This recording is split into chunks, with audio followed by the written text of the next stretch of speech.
बाजिले शंख शहेरु शहे कष्ट मनरु हब दूर बुली आसिले थरे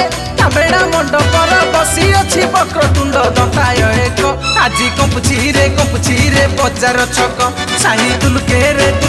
रे बाजिले शंख आज कंपुची रे बजार छक साही तुलके रे बाजिले शंख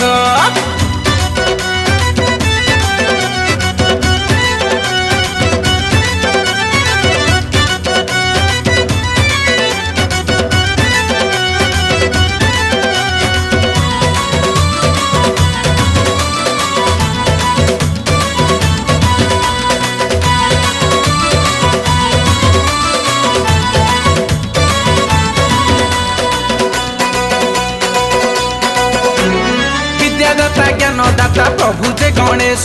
पूर्ण हुए पूजा कले आम बसोस।